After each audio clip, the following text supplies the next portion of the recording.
give charity for the pleasure of Allah, the pleasure of Allah. Oh, you who believe, read the Quran every night of Ramadan, night of Ramadan. Welcome, O Ramadan. It is Ramadan. It is Ramadan.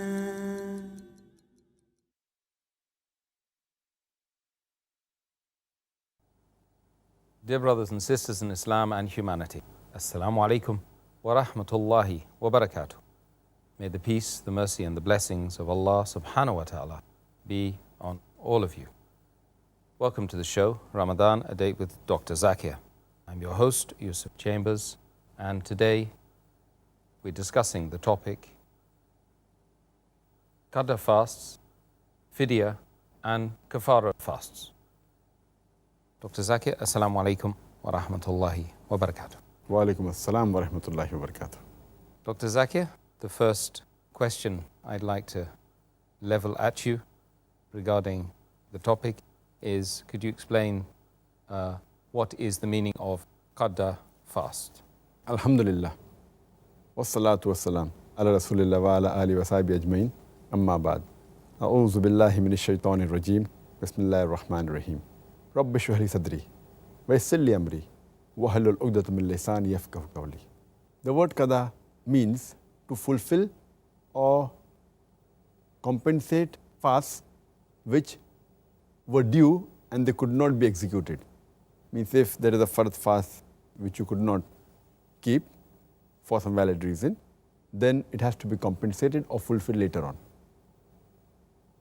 If there is a valid excuse that you could not keep a fast during Ramadan, whether it be the person was traveling or he was sick or a lady was menstruating, etc., then the fast has to be made up later on after the month of Ramadan. Or if a person breaks the fast for a valid reason, whether he was sick or if he was traveling or some lady was menstruating, etc., then the fast has to be made up immediately after Ramadan as soon as possible. Allah says in the Quran, in Surah Baqarah, chapter number 2, verse number 185, fasting was prescribed for a fixed period, but if any of you is ill or on a journey, then it should be made up later in the other days. Means if you could not fast for a valid reason, then you should make up the fast later on. For example, if suppose someone is sick or is traveling for the full month, then the full month should be made later on. If the month of Ramadan was for 29 days, then the person should fast for 29 days later on. If the month of Ramadan was for 30 days, then the person should fast for 30 days. And besides the fast of Ramadan, if it was obligatory fast that a person says that if he has vowed that he'll fast on so and so day, if such a thing is fulfilled, then he's supposed to fast. And if he could not fast for a valid reason, even that should be made up later on, and even that is called as the Qadha fast. Okay, thank you very much for the first answer. Jazakallah khair. Now, is it incumbent upon a Muslim who's fasting in the month of Ramadan, who misses some of the fasts in Ramadan, to immediately make up those fasts after Ramadan? It is not compulsory that if a person misses any fast in Ramadan, he should make it up immediately. He can make it up any time before the next Ramadan comes. If suppose he has missed 10 fasts in the month of Ramadan, then it becomes obligatory as a last resort that if 10 days are left for Ramadan, then it becomes fard, that he should start making up the fast.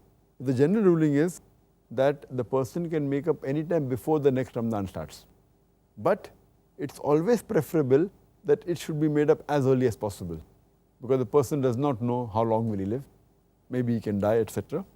And the hadith mentioned in Sahih Bukhari, volume number 3, in the book of fasting, hadith number 1950, where Aisha, may Allah be pleased with her, she says that she sometimes missed some days of fasting during the month of Ramadan, and she could not make up the fast except in the month of Shaban. And the narrator adds that because she was serving the Prophet. So from this hadith we come to know that there is no time limit. It should be made as early as possible, but the latest is before the next Ramadan. And as far as possible, a person should not delay making the fast. He should make up the fast as early as possible. That is the best. But the maximum he can do, the latest is before the next Ramadan. As Allah says in the Quran, in Surah Al-Imran, chapter number 3, verse number 133, that they are quick in the race for asking forgiveness from Allah subhanahu wa ta'ala, asking forgiveness from thy Lord, and for paradise, whose width is as much as the heavens and the earth, which has been prepared for the muttaqeen, which has been prepared for those who are righteous. Allah repeats a similar message in Surah Mu'minun, chapter number 23, verse number 61. It is these who hasten every good work, and they are the ones who are the most foremost. So based on these ayats, it's best that you should do your qada fast as early as possible so that there is nothing which is due on you. Okay, Jazakallah khair once again, Dr. Zakir, for the answer. Next question relates to a person who is making up an obligatory fast, perhaps after the month of Ramadan. What is the ruling if a person breaks a fast while making up for an obligatory fast? When a person is making up for the obligatory fast he has missed when he's doing the qada fast, and if he breaks that fast, it is the same ruling as when a person is fasting during the month of Ramadan. It's the same ruling. And if a person breaks the fast while making obligatory fast, if it's a valid reason, for example, he gets sick, or if he's traveling, or if a lady has menstruation, then that person should make up the fast as soon as possible before the next Ramadan comes. And if a person breaks the fast while making up for the missed fast without a valid reason, then he should seek for Allah subhanahu wa ta'ala's forgiveness. And he should repent and again make up the fast as early as possible before the next Ramadan. Dr. Zakir, is the heir obliged to make up the fast of the one who dies before he makes up his obligatory fasts? And secondly, is a person allowed to fast for a person who's alive but is unable to fast due to some legitimate reason, maybe like sickness or such like? All the scholars agree that if a person is alive, for example, and if he does not offer salah, no one else can offer on his behalf. Similarly, if a person misses any fast for any valid reason, he may be sick, or for example, is continuously sick or is very old, so no one else can keep the fast on his behalf. As the Quran says in Surah Baqarah, chapter number 2, verse number 184, that if a person finds it difficult to keep the fast, then he should feed a poor person. He should feed an indigent person. So here, if a person is alive and if he cannot keep for a valid reason like continuous sickness or old age, old man, old woman, then one person should be fed for every fast he or she misses. This is the ruling. As far as the first question is concerned, that if a person dies before you could make up for the fast that you're supposed to keep, so what is the ruling? Should the heir, should they fast on his behalf once he dies? As far as this ruling is concerned, there are two groups of scholars and the two opinions for it. As far as the ruling is concerned for this case, there are two opinions. One group of scholars, they say that the heir or the guardian, they should keep the fast of a person who has died and who ought to have fasted. Based on the hadith of Aisha, may Allah be pleased with her, it's mentioned in Sahih Bukhari, volume number 3, in the book of fasting, hadith number 1952, Hadith Aisha, may Allah be pleased with her, she says that a person who has died, who ought to have fasted, then his guardians should fast on his behalf. So based on this hadith, the first group of scholars, they say that the guardian or the heir, they should make up for the fast when a person dies who ought to have fasted. But there's another group of scholars, who say that that's not required, but a person should be fed on his behalf. Based on the hadith again of Hazrat Aisha, may Allah be pleased with her, which is there in Muhalla ibn Hazm, volume 4, page number 422, where Amra, may Allah be pleased with her, she asked Hazrat Aisha, may Allah be pleased with her, that her mother had missed some of the fast during the month of Ramadan. So she asked Hazrat Aisha, may Allah be pleased with her, that can she fast on behalf of her mother? So Hazrat Aisha, may Allah be pleased with her, said that no, she should not fast on behalf of her mother, but she should give charity, equivalent to 1 sa that feeds a person for every fast that she has missed.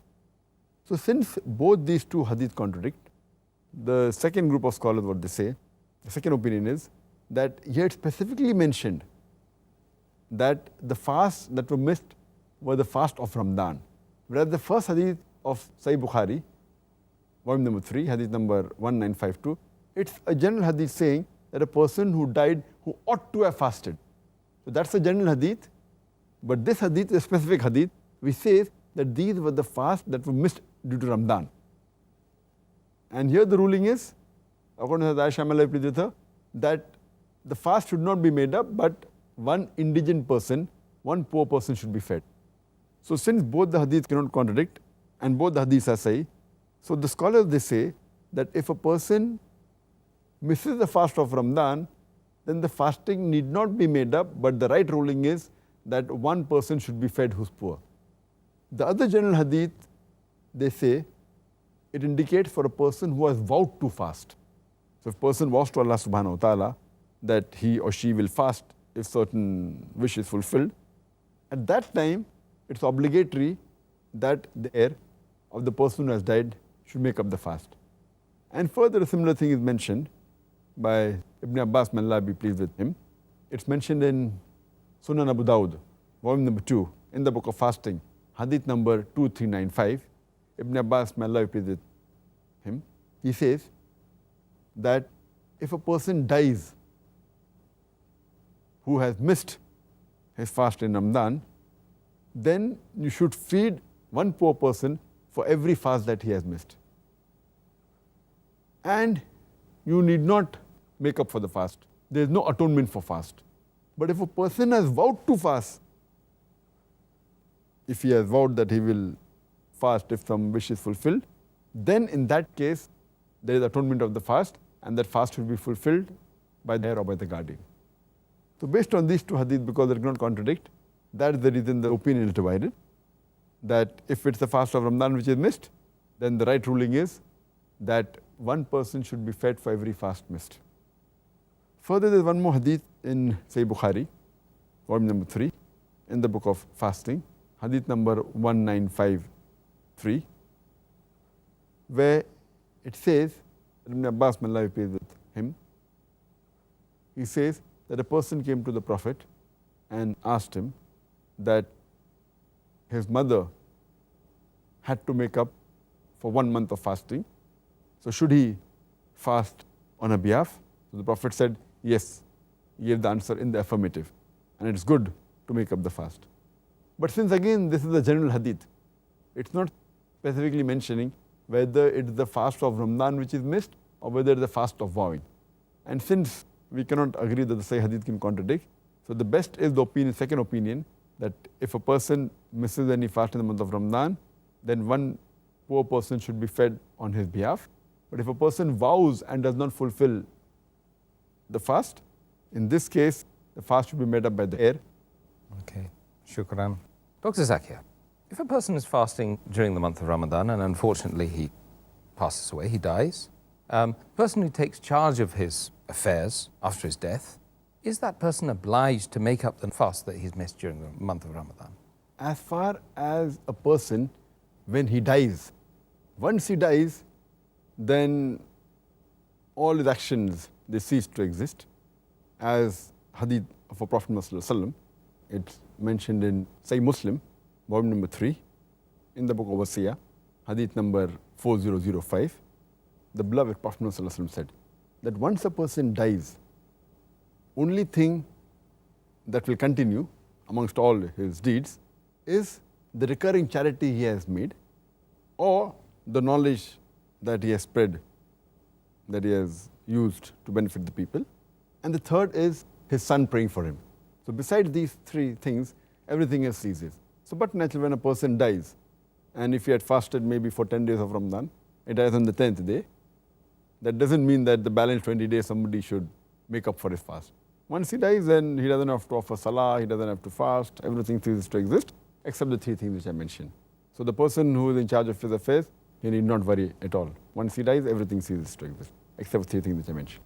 Well, that's a very succinct answer. Dr. Zakir, suppose a person dies and that person who has died has made an obligatory vow to fast. Can the same number of people as the number of days that he's vowed to fast make up for those fasts? As far as a person who has died and who had vowed that he will make maybe X number of fasts, he has vowed maybe about, say that if he has said that he will fast for 30 days, he has made a vow. And if he dies without fulfilling that vow, then in this case, can one person fast for 30 days or can 30 people make up for the fast on one day? The reply is given in the hadith of Sahih Bukhari, volume number 3, Book of Fasting, chapter number 42, where Hassan may Allah be pleased with him said that if 30 people gather together and if they fast together on one day, that could even make up for the fast that the person who has died has vowed for 30 days. So either one person fasts for the number of days he has vowed, or that number of people, as many as the days vowed, come together and fast. Both are permissible. Okay, that's comforting to know, alhamdulillah. Dr. Zakir, in the case of a woman who's on her menses, going through her period, menstrual cycle, can she fast these first 6 days of Shawwal before she makes up the fasts which she missed due to the period in Ramadan? As far as a lady who has undergone menstrual cycle and if she misses maybe 6 fasts in the month of Ramadan, she has both the options. She can either make up the fast of Ramadan first and then fast the fast of Shawwal, or she can first do the 6th fast of Shawwal and then make up for the fast that she has missed. But as far as permissibility is concerned, both are permissible. But the better would be that first she makes up for the fast she has missed in the month of Ramadan, because that's an obligatory fast. The fast of Shawwal is a voluntary fast. First she should make up for the fast that's better, and then she should fast the fast of Shawwal so that she would be able to fulfill the benefits as our beloved Prophet ﷺ said. It's mentioned in Sahih Muslim, volume number 2, in the book of fasting, hadith number 2614, that the beloved Prophet ﷺ said that anyone who fasts the month of Ramadan and then follows it up with 6 fasts in the month of Shawwal, it's as though he has fasted for the full year or he has fasted perpetually for the full life. So better of the two is that she first makes up the fast for Ramadan and then later on she fasts the 6 days of Shawwal so that she gets the full benefit, she gets the full sawab, she gets the full reward as though she has fasted for the full year or she has fasted the full life. But if she wants to first keep the fast of Shawwal and then make up for the fast of Ramadan, maybe after a couple of months, even that's permissible. But the better is the first one. Or she has one more option, that she can do the niyyah of making up for the fast which she didn't keep in the month of Ramadan, and even together with that, do the niyyah of Shawwal. So it's 2 in 1, and inshallah Allah will reward her for both together. Jazakallah khair for the answer, Doctor. Dr. Zakir, does one who is making up Qadr fasts have to make them up consecutively or at random? For a person who has missed his fast in Ramadan while he's making up his Qadr fast, there are 2 rulings. There are 2 groups of scholars. One group of scholars say that it should be consecutively. It is based on a hadith which is present in Al-Bahaqi as well as Dar al-Qatni, which says that if a person who has missed the fast in Ramadan, he has to make up the fast consecutively. But this hadith is a daif hadith. It's a weak hadith. There is another hadith which is present in Dar al-Qatni, which says that a person who's making up for the qada fast, he can either make it consecutively or he can make it separately the way he pleases. So the right ruling is that both options are available. He can do it the way he wants. Because the Quranic verse says in Surah Baqarah, chapter number 2, verse number 184, that if a person is sick, if he's ill, or if he's on a journey, he should make up the fast later from the other days. Once Ramadan is over, he can fast any other day. And the same message repeated in the next verse in Surah Baqarah, chapter 2, verse number 185, that it says that they have prescribed to fast in the month of Ramadan. But if anyone who is ill or on a journey, he has to make up the prescribed periods from the other days. So based on this, the right ruling is that the qada fast can be kept anyway, whether consecutively or it can be kept separately. The choice is his. There is no one particular hadith which is authentic in which the Prophet said how the qada fast should be kept, or it describes how the Prophet kept. But there are other hadith which speak about the call of the Sahabas. There's a call of Ibn Abbas, may Allah be pleased with him, in Sahih Bukhari, volume number 3, in the book of fasting, chapter number 40. Ibn Abbas, may Allah be pleased with him, said that a person who has missed the fast in Ramadan, he can fast separately if he pleases. There is another call in Dar al-Qatni of Abu Hurairah, may Allah be pleased with him. He said that if a person wants to make up for the fast he has missed in the month of Ramadan, he can fast consecutively if he pleases. So the right ruling is that the qada fast can be made together if a person pleases. If he missed 15 fasts, he can fast 15 fasts together, or he can fast at random, one fast a week, one fast a month, or once a fortnight. The choice is his.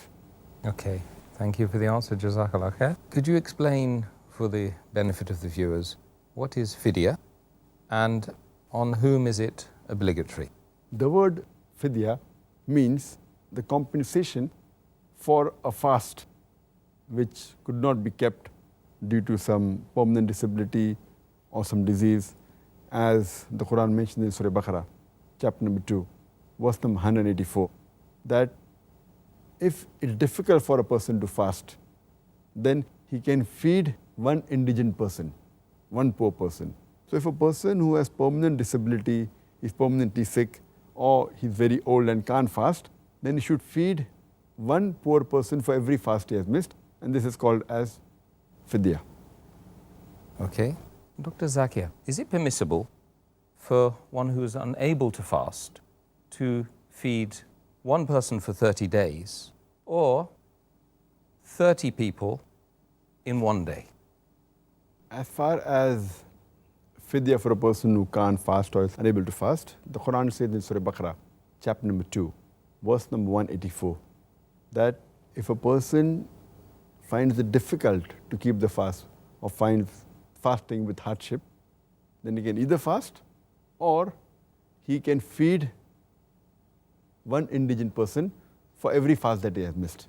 So if a person who misses the full month of Ramadan, for example, and if he has to give fidya, he has both the options open.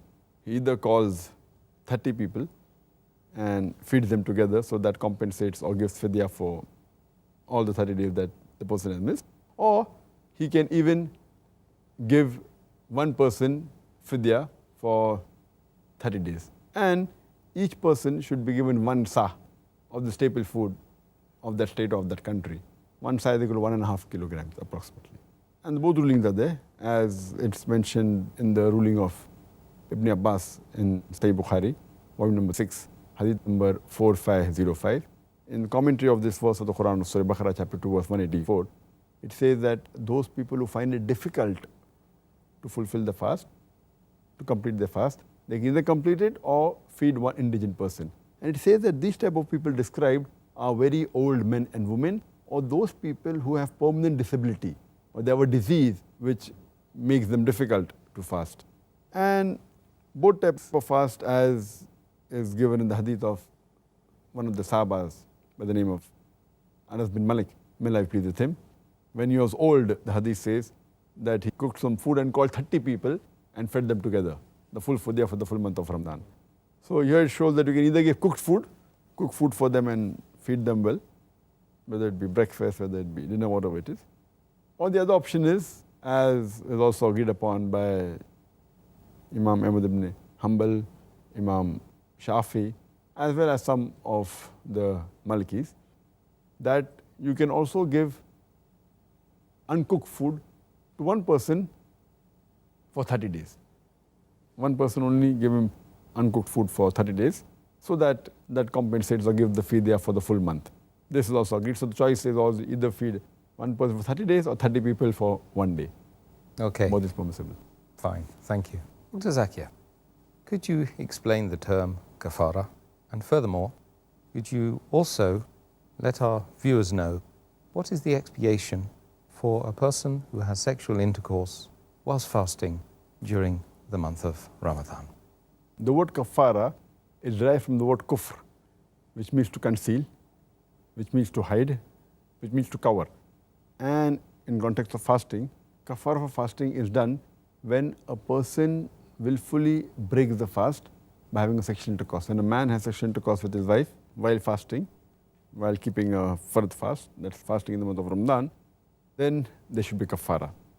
As far as what is the kafara, it's mentioned clearly in Sahih Bukhari, volume number 3, in the book of fasting, hadith number 1936, where a person comes to Prophet Muhammad ﷺ and he says that, "O Messenger of Allah, I am ruined.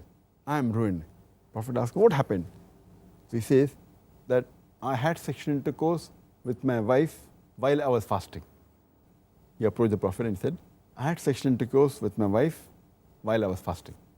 So the Prophet asked him that, "Can you manumit a slave? Can you free a slave?" So he said, "No."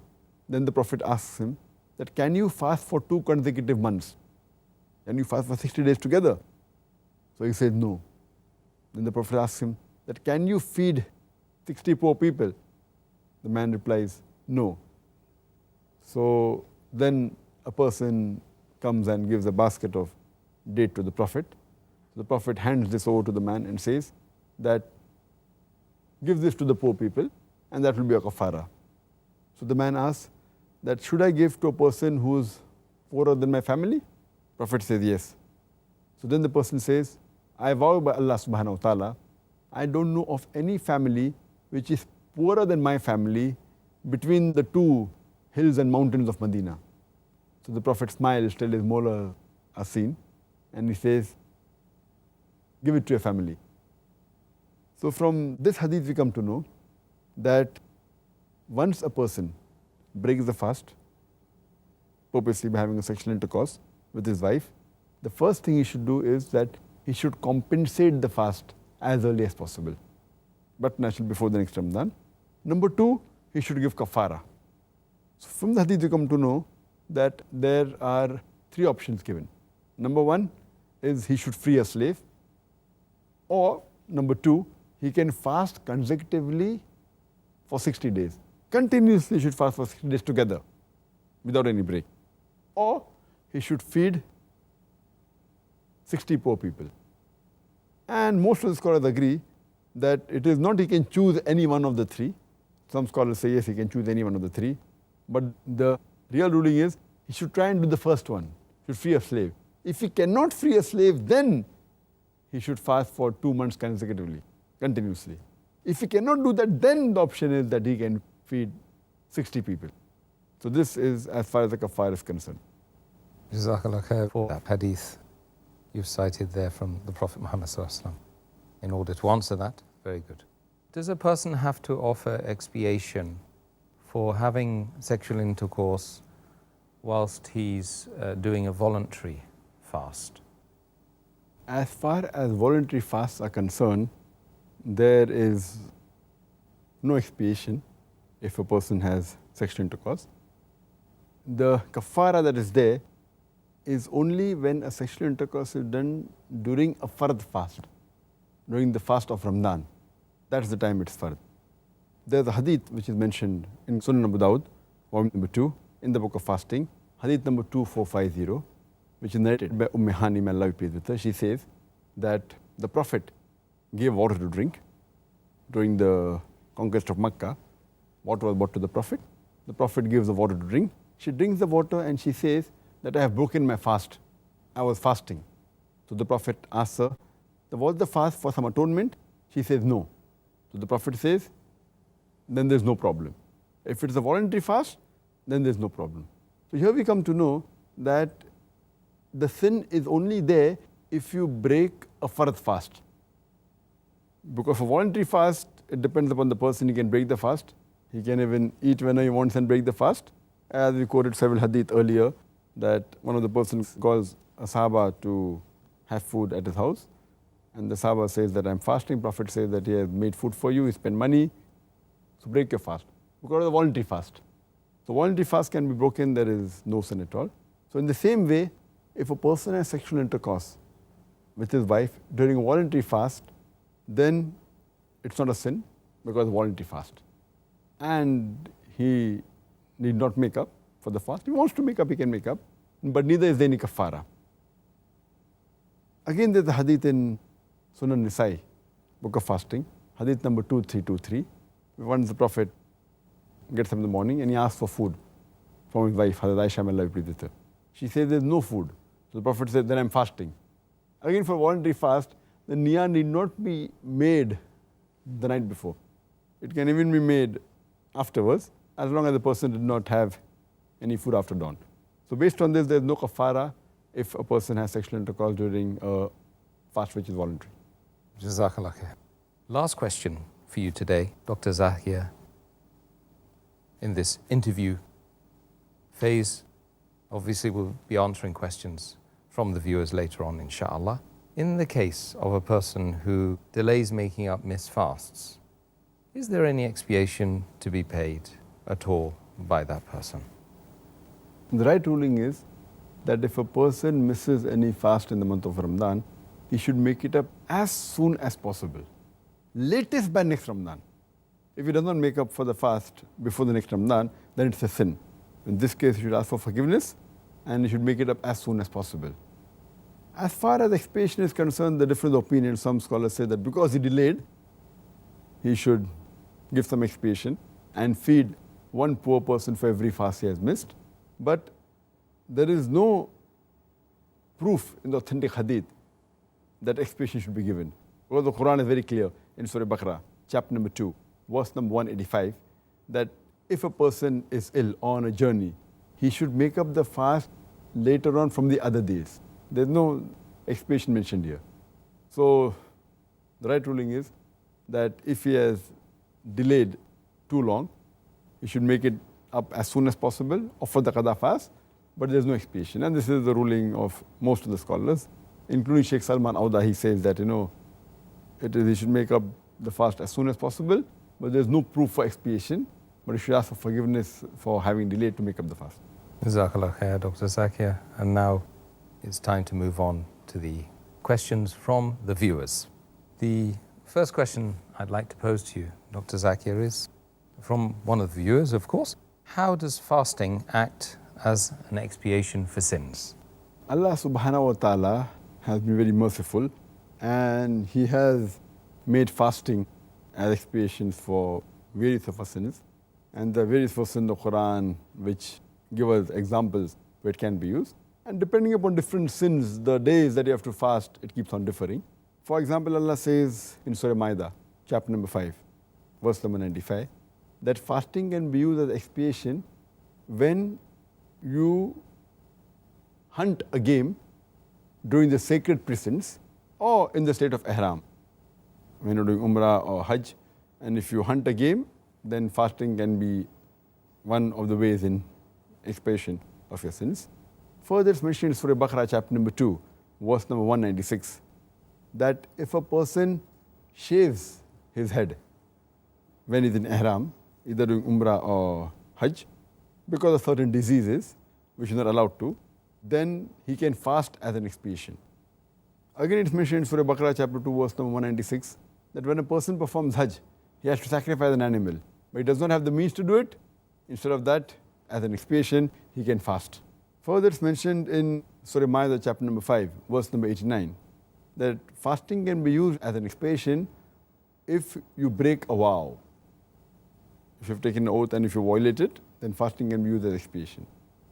It's also mentioned in Surah Mujadila, chapter number 58, verse number 3 and 4, that if a man divorces his wife by zihar, it was the old practice in the olden days with Arabs, that if a husband calls his wife that you're like the backside of my mother, it's called as zihar. It's a way of divorce. So as an expiation, even that time, fasting is an expiation of sin. Fasting 2 consecutive months. It differs in different senses of different expiations. And one more example I'd like to give you, just for the benefit of the viewers. It's mentioned in Surah Nisa, chapter number 4, verse number 92, that if a person accidentally kills a believer, or if he kills a person with whom you had a treaty, then fasting can be used as an expiation for this also. Jazakallah khair for the answer. Next question from one of our viewers. If a person is unsure about how many fasts he has broken or missed, how should he calculate the number of fasts that he has to make up? If a person doesn't know how many fasts he has missed or can't remember or can't recollect, then he should make a rough estimate. But he should not underestimate it. He should make a rough calculation and fast. If he overestimates by a little, it's not a problem. Neither should he overestimate too much, because he should not overburden himself. So he should make a rough calculation to the best of his memory, to the best of his understanding. A little bit overestimate, no problem, but not too much, and neither should he underestimate it. And he should complete that fast. But there are some 3 points to be noted. Number 1 is he should repent for it. What he missed or he could not fast, he should repent for it. And Allah says in the Quran in Surah Nur, chapter number 24, verse number 31, He says that, O those who believe, they turn to their Lord in forgiveness so that they may attain bliss, so that they may go to Jannah. Again Allah says in the Quran in Surah Baqarah, chapter number 2, verse number 286, that Allah subhanahu wa ta'ala does not lay a burden on a person greater than he can bear. So a person should repent and should make up the fast as soon as possible, with whatever understanding he has of the number of fasts he has missed. And Allah says in Surah Taqabun, chapter number 64, verse number 16, that fear Allah as much as you can, listen and obey. So a person should keep the fast, make up the fast as soon as possible. Preferably as soon as possible, but naturally before the next Ramadan comes.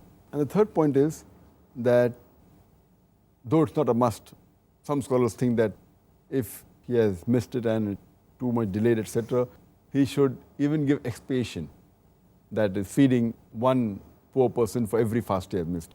Though most of the scholars agree that it's not a must, but if a person can do, if he can give, then it's preferable. But it's not a must. Next question. A sick sister could not fast in Ramadan, and she could also not find a poor person to feed. Should she give money in charity? If so, how much does she have to give in its place? As it's clearly mentioned in the Quran, in Surah Baqarah, chapter number 2, verse number 184, that if a person can fast with hardship, he can either fast or he has to feed a person indigent, feed a poor person for every fast he has missed. So if the sister was sick and she could not fast, or she cannot make up for the fast because she is sick, and according to the commentary of Ibn Abbas, may Allah be with him, it's mentioned in Sahih Bukhari, from number 3, hadith number 4505. Commentary of this verse of the Quran, Surah Baqarah, chapter 2, verse 184, he says that this verse is not abrogated, but it refers to those people, old women and old men, who cannot make up for the fast, or a person who is continuously sick, like the sister. As far as feeding indigent, that's what the Quran says. But you cannot give charity to any poor person. You have to give food. That is 1 sa for one person. It is equal to 1.5 kilograms. And as the sister said that she cannot find a poor person where she lives, I feel it's difficult. Fine, some Muslim countries have got more poor people, some have got less. But to say that she cannot find a single poor person to feed, that is difficult. I don't know of any country where you will not find a single poor person. Fine, some countries have less poor people, some countries have more poor people. But to say that she can't find is difficult. But surely she cannot give money in charity. How much money will she give? The Quran says you have to feed one poor person for every fast missed. What she can do, she can appoint some person to find the poor person or appoint an organization to find, but she should see to it that she should feed, give food. That's one sa for every fast she has missed. There are many charities in every country representing the Muslims. I'm sure she can find. I think you're absolutely right. Jazakallah khair, Dr. Zakir. Next question for you, Dr. Zakir. I read that it is permissible for pregnant women and breastfeeding mothers not to fast, and that they could feed the poor and do not have to make up their missed days. How true is that? As far as for a lady who's pregnant or who's breastfeeding, how should she make up for a fast? The views are divided. There are two groups of scholars.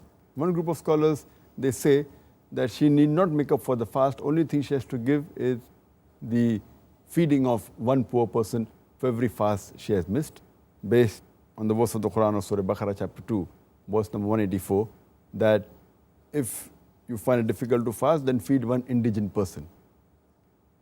And according to the hadith of Ibn Abbas, it's mentioned in Sunan Abu Dawud, volume number 2, in the book of fasting, hadith number 2311. When Ibn Abbas, may Allah be pleased with him, he gives commentary of this verse of Surah Baqarah chapter 2, verse 184. He says this is meant for people who are very old man or old woman, or people who are continuously sick and there's no chance of them to become healthy. And he also adds that this refers to breastfeeding mothers and pregnant women. But according to Sheikh Albani, this hadith is daif. It's a weak hadith. But there is another hadith which is there in Daraqutni, where Ibn Abbas, may Allah be pleased with him, he says to a concubine that because you're pregnant, you need not keep the fast again. You only have to give fidya, that is, feed one poor person for every fast you have missed. Talking to a concubine who had missed a fast. So based on this group of scholars say that you need not make up for the fast. You only give fidya, feed one indigent poor person for every fast you have missed. But the other group of scholars, what they say, that this verse of the Quran, Surah Baqarah chapter 2, verse 184, does not fall in the category of breastfeeding women and pregnant women. Rather, the next verse, Surah Baqarah chapter 2, verse 185, which says that fast in the month of Ramadan, but if any of you is sick or on a journey, then you should make up the fast later on. So what this group of scholars say, which is also the call of Hazrat Ali, may Allah be pleased with him, that a breastfeeding woman and a pregnant woman fall in this category. They fall in the category of a person who's sick. You know, it may be, if she fasts, it may be dangerous for her life, or if she fasts, it may be dangerous for the life of the baby. So they say the breastfeeding woman and the pregnant woman are more closer to the people who are sick. Therefore, they have to make up the fast, because the verse of Surah Baqarah chapter 2, verse 185 says that fast in the month of Ramadan, but if you're ill or if you're on a journey, you have to make up for the fast later on from the other days. So this is a more correct ruling. However, there's another third group of people, what they say, that if she has to fast because her life is in danger, then she has to make up for the fast later on from the other days. But if she has broken the fast because the life of the child is in danger, then besides making up for the fast later on, she also has to give fidya. She has to feed one poor person. But the more authentic ruling is the second ruling, that if a breastfeeding woman or a pregnant woman, if she misses any fast or she breaks any fast, only thing she has to do is make up for the fast later on. This is more correct view as compared to all the views available, which is also followed by Imam Ahmad ibn Hanbal, when Abu Dawud, may Allah have mercy on them, asked Imam Ahmad ibn Hanbal that what should a breastfeeding woman do or a pregnant woman do if she misses a fast. So he replied that she need not feed anyone, but she has to make up for the fast later on from the other days. Okay, thank you. Dr. Zakir, the last question today is it permissible to give the fidya to one's own children and grandchildren as an iftar meal? As far as fidya is concerned, it's mentioned in the Quran, Surah Baqarah, chapter 2, verse 184, that if a person can do it with hardship, he should feed one indigent person, one poor person for every fast he has missed. But as far as given to the grandchildren is concerned, it's mentioned here in the Quran that fidya should be given to a poor person. So if the grandchildren aren't poor or the children aren't poor, you can't give fidya to them. They should be poor. If they are rich, then you cannot give. Point number 2, fidya is somewhat like zakat. Zakat you can't give to a person who's dependent. So the children are dependent to the father, even the grandchildren are dependent. So but natural in this context, fidya cannot be given to the children and the grandchildren. And the third point to be noted is that if the person is very poor and the children are not dependent on the father or the grandfather, because he's so poor, he doesn't have money to look after them, only in that case, as the last resort, he can give fidya to the grandchildren or children based on the hadith of Sahih Bukhari, volume number 3, book of fasting, hadith number 1936. When a person comes to the Prophet, he gives the basket of dates to him and says that feed it to the poor people. So he says that should I give it to someone who's poorer than me and my family? Prophet says yes. So he says, by Allah, I do not know of anyone, any family who's poorer than my family between the two mountains of Medina. So the Prophet smiles where Mola can be seen and he says, okay, feed your family. So in this case, where the family is very poor and they are dependent on the father or the grandfather, in this case, as a last resort, it can be given as fidya to the children and grandchildren. As far as saying it's a iftar party, that's not a problem at all. But the general ruling is it cannot be given to the rich people. As a last resort, if they're really poor, it can be given. Okay, well, Dr. Zakir, thank you very much for your very nice answers today, alhamdulillah, on the topic of the Qadr fasts, fidya and kafara fasts. I mean, there's a lot of information that you've given in this episode, some of it quite technical, and I hope that the audience or the viewers followed it better than I did. Alhamdulillah, there was a lot of information, and I'm sure there's great benefit in your answers. Jazakallah khair, Dr. Zakir Naik.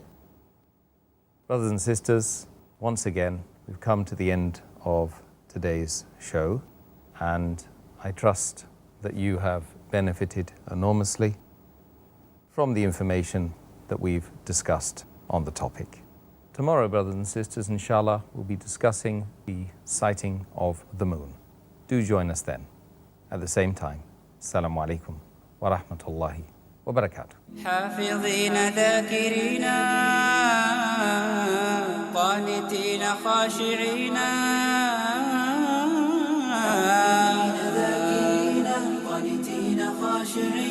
مسلمين مؤمنين للإله عابدين شهرنا صوم وعتق وقنوت فيه صدق يومنا صبر ورفق بدموع البائسين رمضان قد أهل بالصيام وأطل مسعدا أهلا وخلا ليته في كل حين